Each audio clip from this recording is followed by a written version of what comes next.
Good afternoon. If you didn't have a chance to attend the press conference held by Sherry McLennan with the Metis Nation this morning, we got you covered. Check it out in its entirety. Question and answers afterward. If you want to keep your finger on the pulse of the Metis Nation, keep your eye on Facebook. Lots of live streams about the press conference today. I think it's important as we change as a society and as a nation, as we look towards different things and working together. I think this is a very important one to see. So check it out, and we'll see you when it's done. Thanks.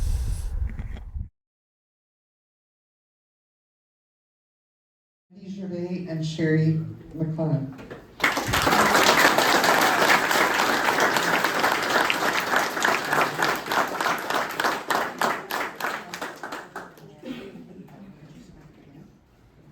Okay, we're going to just, I know you can't see it, but we're going to play a little video of what led us up to this. So it was from the swearing-in ceremony the other day. One, don't get discouraged when you have people standing up like what just happened just a while ago. Don't get discouraged. It's that they don't have your interests, but only yours. It's that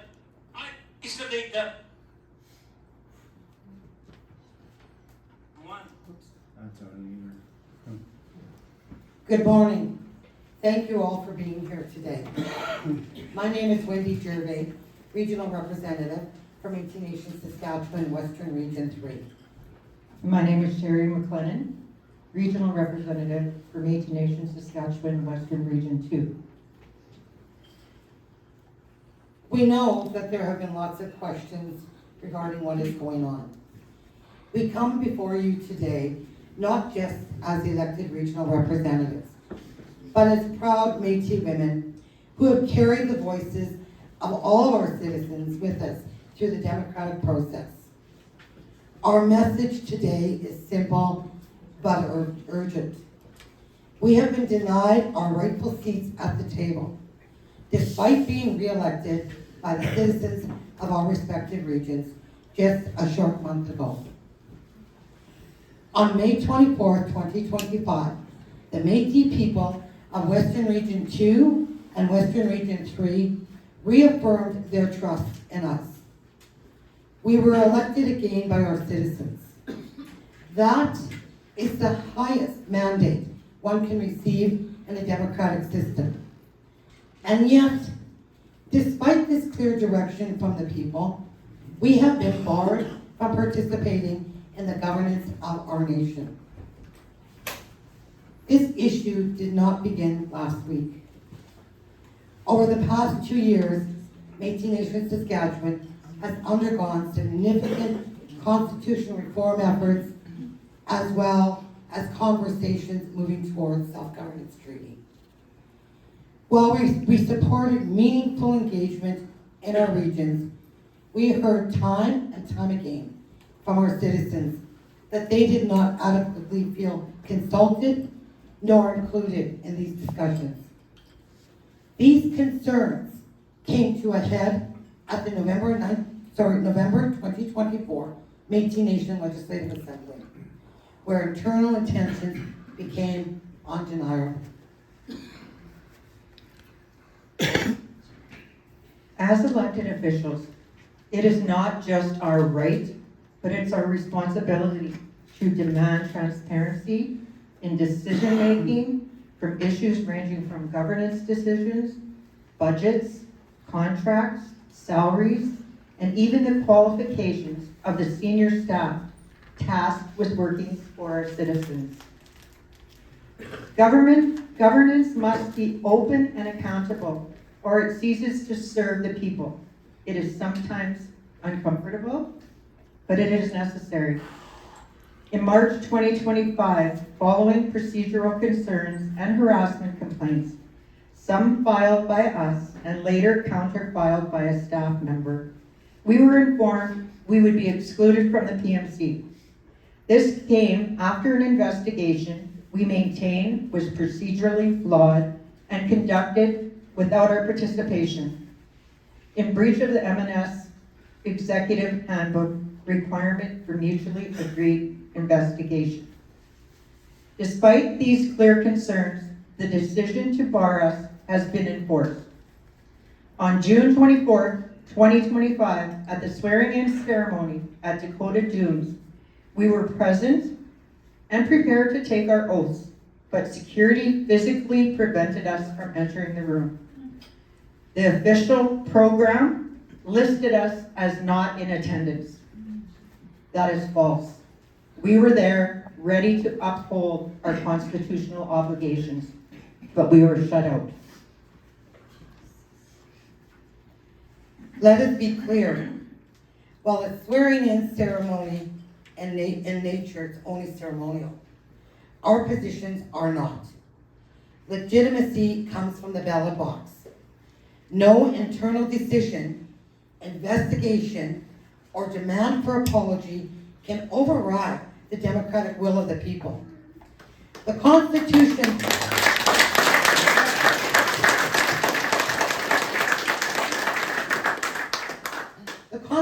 of the Metis Nation Saskatchewan is very clear. Regional representatives hold constitutionally protected roles, and there is no mechanism that allows for our removal without due process. Further, as our legal counsel has noted, any attempt to remove us must originate from the citizens of our regions, not from political actors behind closed doors. We have not been disqualified under the M&S Constitution, nor the Métis Act, nor under corporate law. Yet, we have been shut out. Not for misconduct, but for disagreement. We are here today because this is bigger than us. This is bigger than all of us. This is about the integrity of our governance, about the right of elected representatives to do their job they were chosen to do, about ensuring that Métis women are no longer silenced for speaking up, and that internal grievances, however valid they are handled through fair and culturally respectful processes, not through political punishment.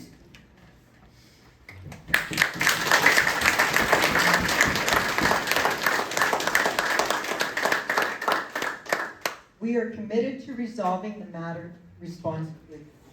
We do not seek conflict, but we cannot comply with conditions that violate our rights, like coercion or diminish the voice of the people. We are calling on the Metis Nation Saskatchewan leadership to, number one, acknowledge the procedural failings in the handling of our complaints. Number two, commit to an approach that respects the rights and dignity of all complainants, especially Métis women. Number three, ensure that our harassment complaints are taken seriously and investigated through a fair, independent, and respectful process that complies with the Métis Nation of Saskatchewan Executive Handbook. Here, here.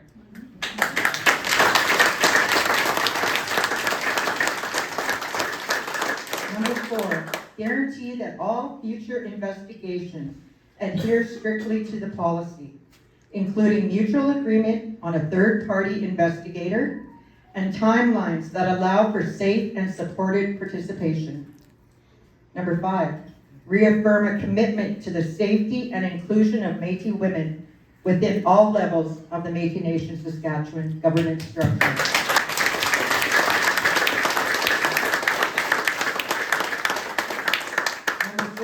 Restore our seats at the table immediately and allow us to take our oath of office.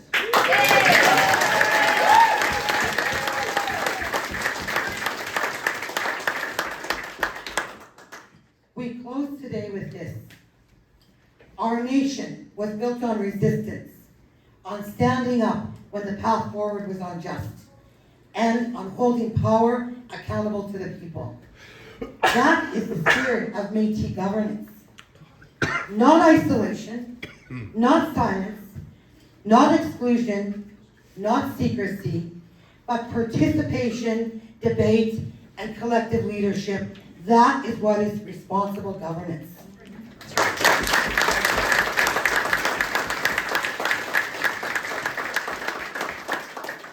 Let us be clear, both of us. This moment is not just about Sherry and myself as two elected leaders. It's about what kind of nation we want. It's about what kind of nation you want.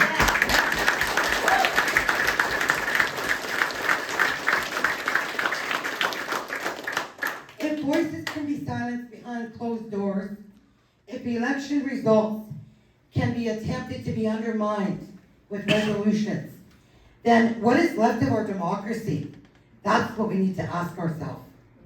The Metis Nation Saskatchewan government belongs to every Metis citizen in this province. It was built for you, by you, and it will continue to exist because of you.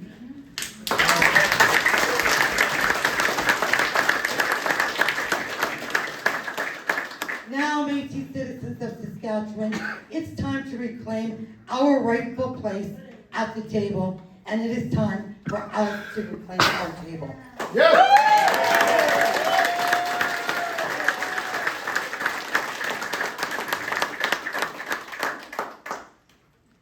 I want you to remember back in the day where where Louis Riel wasn't let into his meeting. We're doing this all over again. And I want to acknowledge and thank you all for your support. My heart is full today. And I want to say thank you to all of you that came out. All the people that couldn't make it here today, for the texts, the emails, and the words of encouragement to continue being the voice of all of our citizens. Mercy and thank you.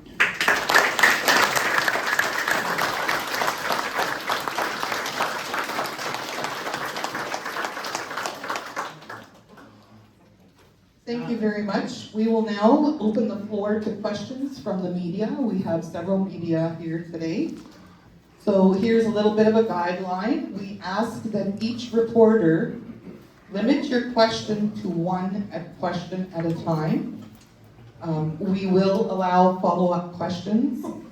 And also a reminder, there are questions that can't be answered if it's in regards to any legal matters that are pending at this time. So we'll open the floor to questions. If you can raise your hand, please state your name and the outlet before you ask your questions.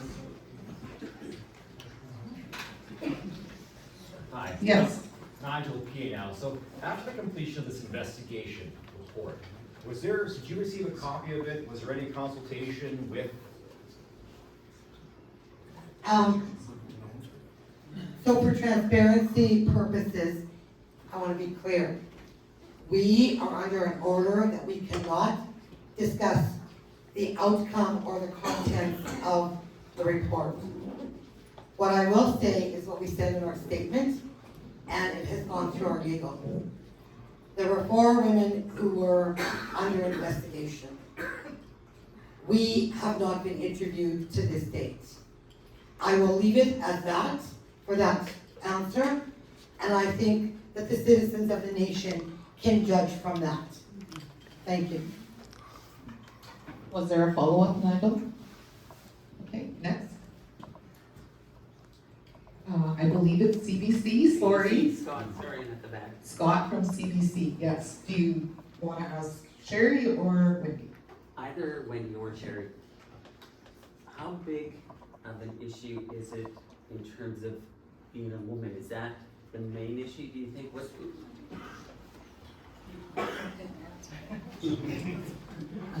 I think that is part of the equation. I think the biggest issue at this time is the fact that, just trying to word it very carefully here, I think the biggest issue at this time is that we have a Metis Nation Legislative Assembly. When we follow our Constitution, they technically are the governing body.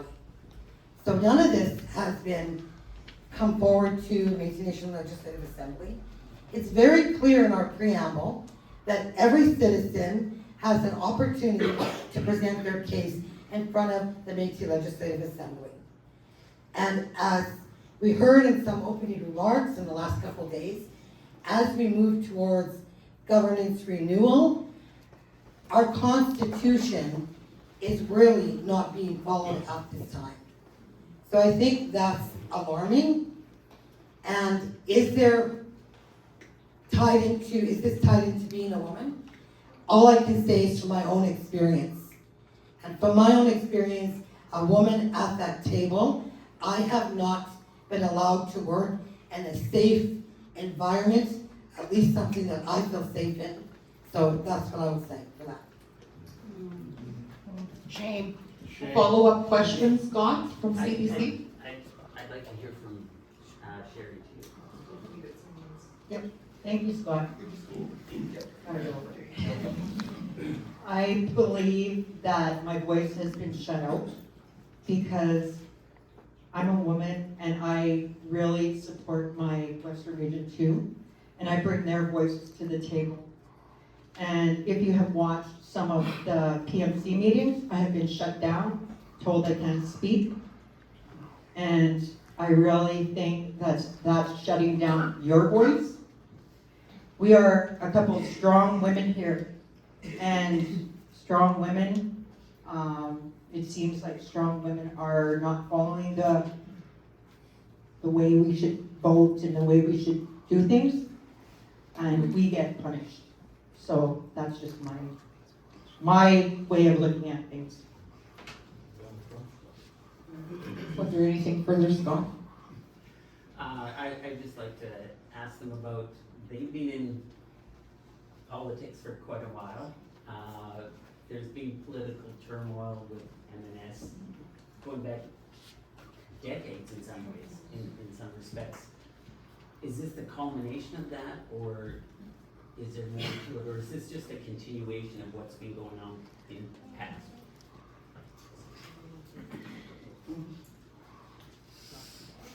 Thank you for the question, Scott. But I just want to reiterate, today we're here to talk about what has transpired at our table currently. And when we talk about turmoil within our nation from the past, I do believe that sometimes governance can be a little bit messy. And I think it's at the point where it's no longer messy. There are other underlying issues going on. Thank you.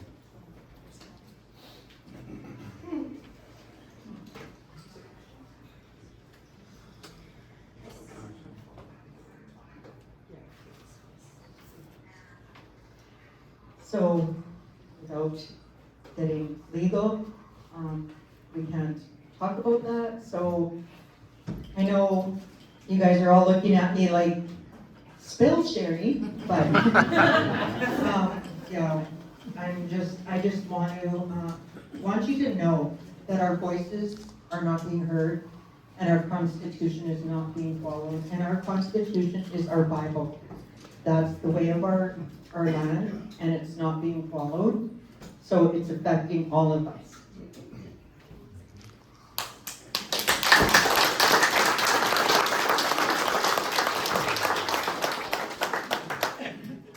Can you please state your name and the station?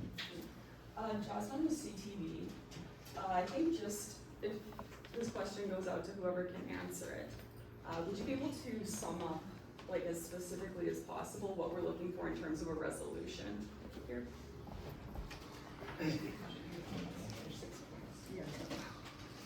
So I think that's the 6 points that we talked about, getting back to the table, acknowledging the women, and go back to my 6 points, but those were the 6 points that we talked about, and that's what we want to ensure gets done. So to get back to the table and to listen to our people. So acknowledge that there was failings in the procedural complaints, to commit to an approach that respects the rights and dignity of women and all complainants, ensure that our harassment complaints are taken seriously, guarantee that all future investigations adhere strictly to policy, reaffirm a commitment to safety and inclusion of women, and restore a seat at the table. That's what we're looking for.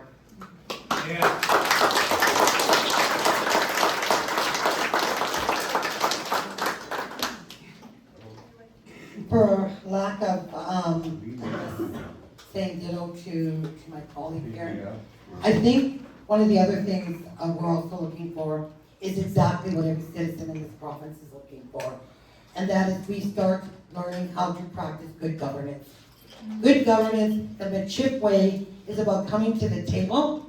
It's about having those good debates, having those discussions, because that's how we grow.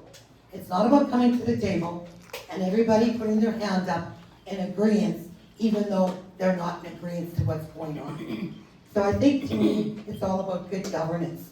So that's what we want to do, is get back to the table. Thank you.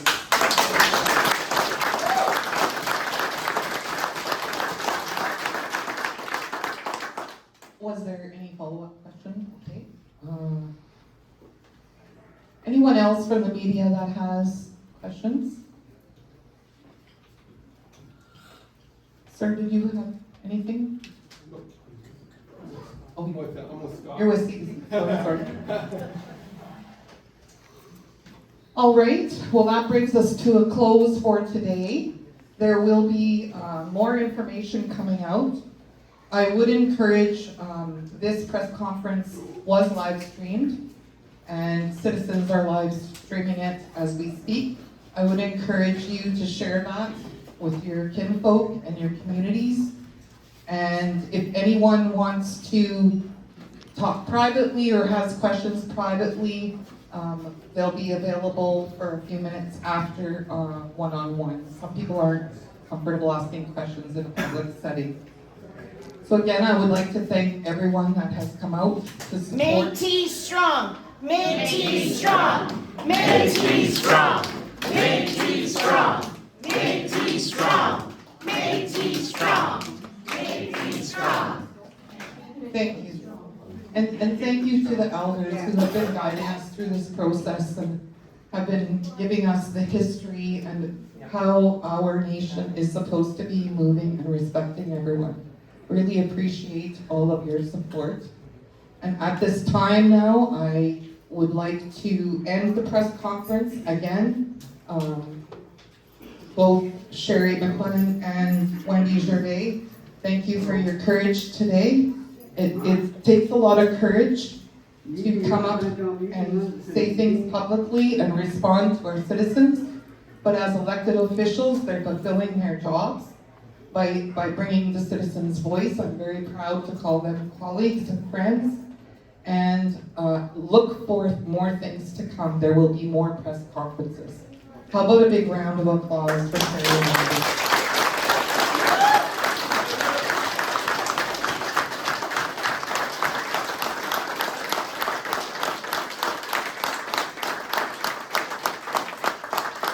I'd also like to thank the press that all came out today. We really appreciate that, and we will be keeping you in the loop as to upcoming things. Thank you.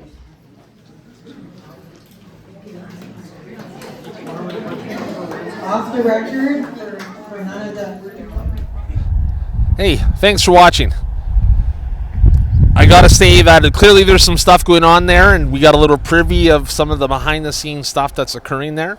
Granted, this is all conjecture and alleged at this point, as they're just viewing their concerns and how they want to see more transparency and accountability going forward, which I think all of us can agree that's needed regardless of what we're doing. So we wish everyone all the best there, and we of course will be keeping tabs on that. We'll keep you updated. As we find out, you'll find out, but keep track of everything else that you got going on. And if you haven't already, like, subscribe, and share, man. It's the bloodline of our industry. All right, take care, and we'll keep you posted.